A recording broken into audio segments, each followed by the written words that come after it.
Hello, normalement Stella, tu as vu la première partie. Si les expos et les ballets ne t'intéressent pas, bienvenue. Dans cette vidéo, je vais te parler de bouquins, séries et films du coup.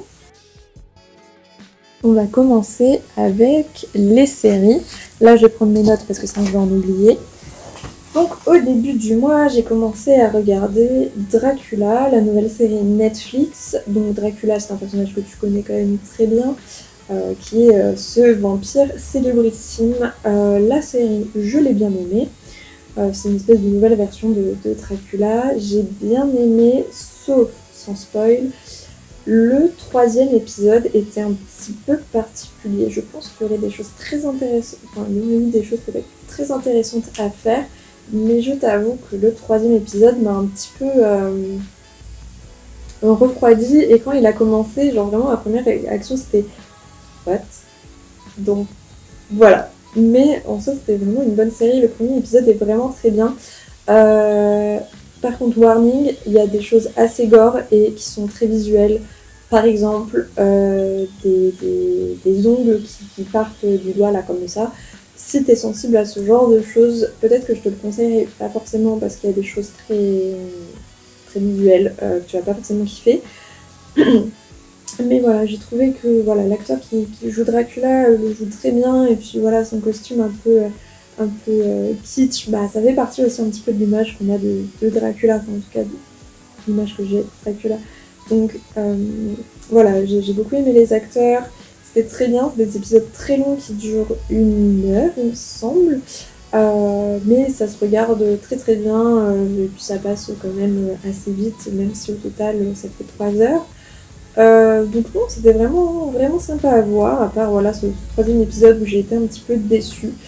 Mais voilà, je te conseillerais pas mal cette série qui était vraiment cool à voir.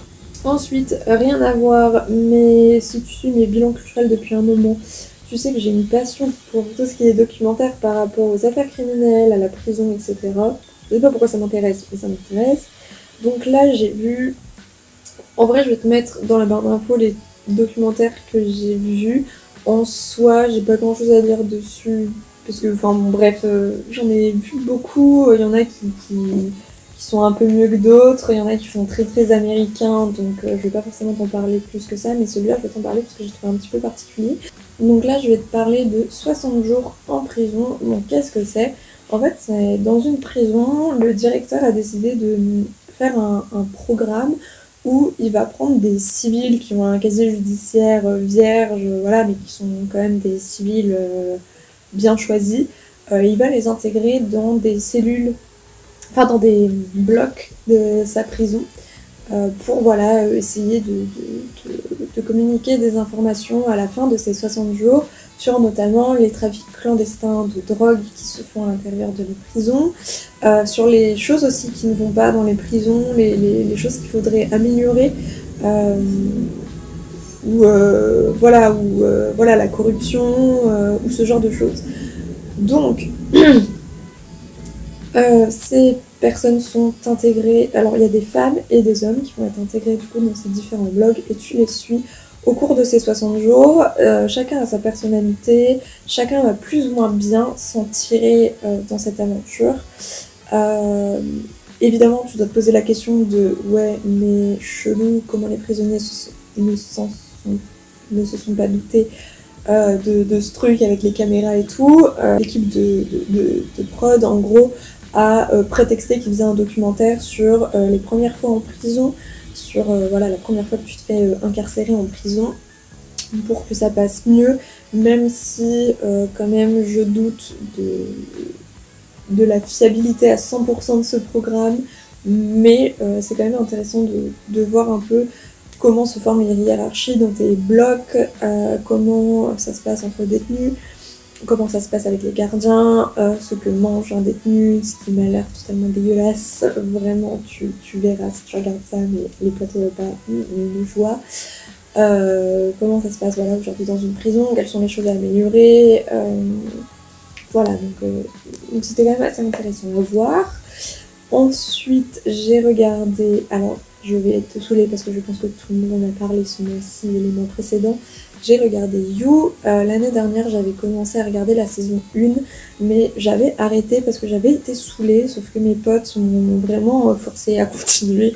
Donc j'ai continué la saison 1, qui m'a au final beaucoup plu. Là, je commence la saison 2, mais j'ai pas du tout fini. Tout ce que j'ai à te dire, c'est que Joe est un taré, voilà. Mais que c'est quand même une série très intéressante. Je vais pas plus développer que ça parce que voilà, tout le monde en parle vraiment beaucoup. Donc voilà, je pense que t'as pas pu passer à côté, donc je vais pas forcément rentrer dans les détails. Et je vais passer tout de suite à la prochaine série qui est Because This Is My First Life, qui est un drama coréen.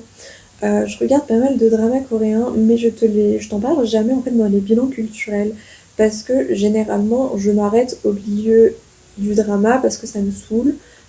Généralement quand les deux personnages commencent à être en couple, ça me saoule. À partir de ce moment-là, je trouve que ça va plus, que ça m'intéresse plus, donc généralement j'arrête, et c'est pour ça que je t'en avais jamais conseillé. Celui-là, je te le conseillerais plutôt. Enfin, moi, je l'ai bien aimé. Je l'ai pas fini encore, mais je vais reprendre doucement. C'est juste que ce mois-ci, je suis assez occupée. Euh, mais ouais, c'était plutôt pas mal. Alors, ça parle de quoi? En fait, on se retrouve avec une jeune femme qui a la trentaine et puis qui avait pour rêve, voilà, de devenir scénariste de séries, notamment de dramas coréens. Mais le problème, c'est que voilà, les choses ne se font pas. Elle a pas mal de problèmes au niveau logement, au niveau aussi de sa vie privée, ce genre de choses. Et puis, par un concours de circonstances, elle va arriver dans une coloc. Du coup, arrivée dans cette coloc, et elle ne rencontre jamais ce fameux coloc, puisqu'ils ont des emplois du temps assez différents, jusqu'à ce que les deux colocs se rendent compte qu'ils sont femmes et hommes. Nous, en France, ça poserait pas trop de problème, une coloc comme ça, mais en Corée, c'est des choses qui se font pas forcément trop. C'est pas forcément des choses qui sont bien vues de vivre en tant que femme et homme dans une coloc, et que vous êtes que vous deux, quoi. C'est pas forcément des choses voilà, qui se voient bien. En plus de ça, lui aussi a des soucis et c'est une personne très antipathique. Ça va être la rencontre de ces deux personnages et puis va s'en suivre des événements, des aventures, et tu vas suivre un petit peu leur vie et l'évolution de leur relation. Donc moi j'aime bien ce petit drama. Alors non, c'est pas du grand cinéma, c'est pas de la grande série, c'est cucu, mais moi j'aime bien me détendre devant ça. Donc voilà, si t'as envie de te détendre et que t'as envie de découvrir peut-être quelque chose d'un autre pays, eh bien je te conseillerais ça. Je te conseille peut-être aussi de lire le résumé de Netflix, parce que je sais pas si c'était bien résumé ce que je viens de dire et si c'était très clair. Et comme ça fait un moment que j'ai pas repris ce drama, j'ai peut-être oublié des détails importants. Mais voilà, c'est quand même assez sympa à voir.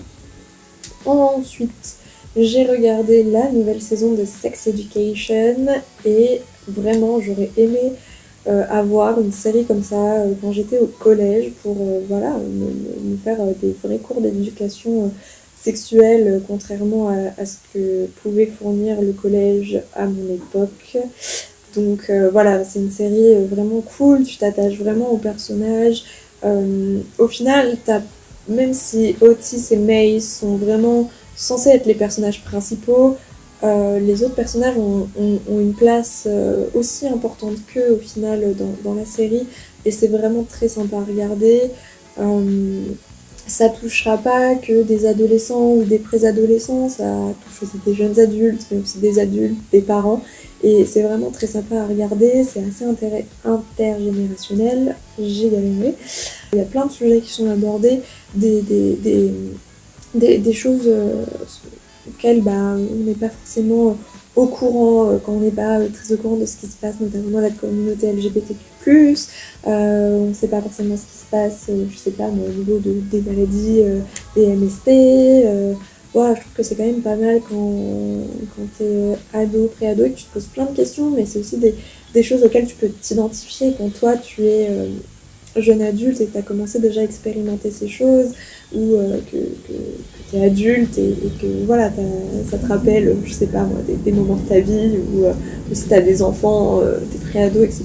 Bon voilà, ça peut, ça peut être très sympa, surtout qu'on ne montre pas que les problèmes des adolescents, on montre aussi les problèmes des adultes, donc c'est vraiment une série très bien, très feel good aussi, oula, qui te fait pas te sentir mal par rapport à quelque chose, à une orientation sexuelle, à une non-envie de quelque chose. Voilà, donc c'est vraiment plutôt cool.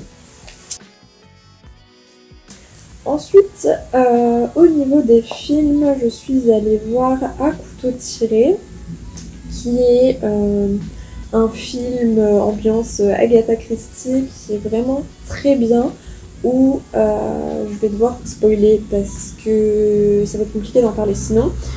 Donc je te mettrai un timecode, mais juste avant, j'ai beaucoup aimé ce film, notamment au niveau de comment il est filmé, des plans, etc. Et puis on voit, je pense qu'à mon avis, le réalisateur va dans les musées.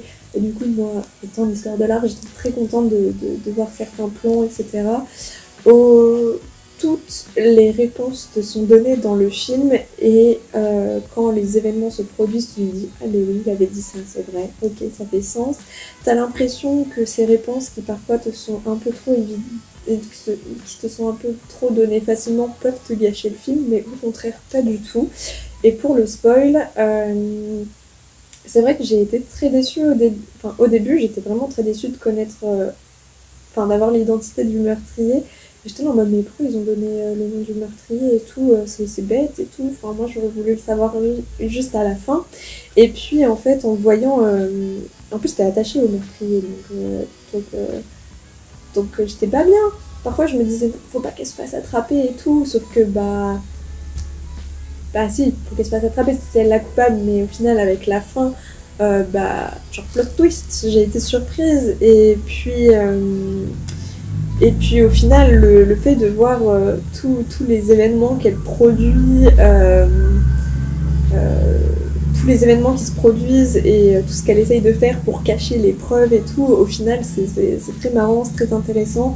Fin du spoil, mais le film est très marrant, il y a des scènes qui sont très drôles. Par contre, Daniel Craig, je suis désolée, mais du coup, généralement, moi les films, je les regarde en VO, et parfois je lis pas forcément les sous-titres, mais là, Daniel Craig, genre, faut articuler, je suis désolée, mais c'était pas possible, je comprenais pas très bien ce qu'il disait, j'ai pas un niveau non plus, je suis pas bilingue en anglais, mais c'est vrai que pour Daniel Craig, il fallait que je lise les sous-titres, j'avais vraiment du mal. Mais voilà, je te conseillerais vraiment d'aller voir ce film, il en vaut vraiment la peine, et il est très bien filmé en plus de ça. Ensuite, tout autre registre, je suis allée voir Les filles du Dr March, ou Little Woman dans son titre original. T'as dû peut-être en entendre parler parce qu'il y a Timothée Chalamet qui joue dedans et qu'en ce moment c'est un peu la coqueluche du cinéma. Et moi j'ai beaucoup aimé ce film. De toute façon, les films un petit peu romantiques, etc., qui se passent aux époques victoriennes, 18e, 7e, 19e. Bon voilà, moi c'est des films que j'aime beaucoup. Je suis très sensible à ce genre de choses, même quand c'est un peu parfois cucul la praline, ça fait du bien de temps en temps. Là, c'est un film qui effectivement parle beaucoup d'amour, mais qui parle pas que ça, qui parle de ces nouveaux Américains qui doivent apprendre à vivre sur ce nouveau territoire, malgré le fait qu'ils soient pauvres, malgré qu'il y ait les guerres de sécession pour la première partie du film. Voilà, donc c'est aussi intéressant. Ça parle aussi de la condition de la femme, ça m'a beaucoup intéressée. Ça parle... Bon, après, voilà, c'était quand même très intéressant. Et puis, le fait aussi, pour montrer un petit peu l'enfance et la préadolescence qu'ils ont eue, et là, on montre un paysage très solaire, très léché, très mièvre. Ça, c'était pour représenter un petit peu cet âge où tout est bonheur, on ne se soucie pas encore de beaucoup de choses. Et puis après, là, on est rentré dans la vie active et le monde adulte, où là, c'est beaucoup plus sombre, où on voit New York très sombre. Là, tu vois qu'il y avait vraiment un changement d'état d'esprit. Et puis avec la fin, on retombe dans un univers beaucoup plus solaire et beaucoup plus chaleureux, où là en fait on se rend compte que les doutes qu'on avait pendant notre âge adulte là sont moins présents et sont même parfois résolus. Donc c'était plutôt cool. Je t'avoue qu'au début, quand j'ai vu, je ne sais plus les noms, c'est génial, mais de toute façon je ne retiens jamais les noms, faut le savoir. Comment elle s'appelle? Non mais quand même c'est grave là. J'ai oublié les noms. Non mais c'est quand même grave. Je suis désolée, j'ai oublié les noms. Mais quand ce personnage ne finit pas avec ce personnage, au début je suis en mode quoi? Non, mais pourquoi il finit avec sa sœur? Machin, machin. Et au final, quand ce personnage finit avec ce personnage, non, en fait ça a fait sens, ça faisait vraiment... voilà, c'était un amour plus enfantin, plus adolescent, qui au final n'avait pas forcément d'avenir, et c'était deux personnalités qui avaient pu se détruire qu'autre chose, et puis du coup c'est tant mieux s'ils n'ont pas fini ensemble dans leur vie adulte et qu'ils aient d'autres partenaires, c'était très bien.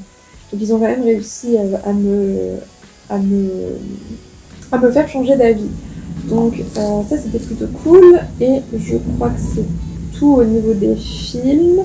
En vrai j'ai dû regarder d'autres trucs sur Netflix notamment, mais je les ai pas en tête là tout de suite. Donc bon, donc je vais juste te parler du dernier truc qui me reste, c'est l'Art Nouveau en Europe de Roger-Henri Guérand, avec une préface de Louis Aragon, rien que ça. Donc, comme l'indique le titre, c'est un livre sur l'Art Nouveau en Europe. Moi, comme tu peux le voir, il m'aide pas mal pour mes recherches. Il y a certains points qui ont été abordés, notamment sur le monde de l'édition de cette époque, qui m'a été très utile pour mon mémoire. Alors effectivement, si tu t'intéresses pas à l'histoire de l'art, que c'est une période qui t'intéresse pas du tout, je te le conseillerais pas, parce que ça va vraiment en profondeur et ça peut être très barbant quand on s'y connaît pas. Mais si t'es en histoire de l'art, je te le conseillerais, voilà, si ça t'intéresse. Moi, je trouvais que c'était une bonne lecture. Je n'ai pas encore fini, j'ai fait la moitié. Mais voilà, ça c'est vraiment la lecture de ce mois-ci, c'était ça. Et généralement, quand je te parle de lecture, c'est que je travaille dessus, donc déjà que je lis lentement, mais en plus je travaille dessus, ce qui explique pourquoi je finis pas ce livre en un mois, parce que je travaille dessus. Donc non, un très bon livre qui m'a quand même pas mal aidé, qui m'a donné des pistes de recherche pour mon mémoire. Donc voilà. Et je crois que c'est tout, je crois que j'ai tout dit. Hop, j'ai fait le même, Je regarde si j'ai rien oublié, mais normalement on est bon. Et du coup, c'est la fin de ce bilan culturel. J'espère que ça t'a plu et que t'as pu trouver de nouvelles choses à voir, à regarder ou pour sortir. Et puis voilà, n'hésite pas aussi à me dire ce que toi tu fais pendant le mois, parce que je suis toujours à la recherche de nouveaux livres, de nouvelles séries, de nouveaux films, de nouvelles expos. Donc voilà, n'hésite pas en commentaire à m'en recommander. Et puis voilà, je pense qu'on se retrouve à dans une prochaine vidéo. Salut!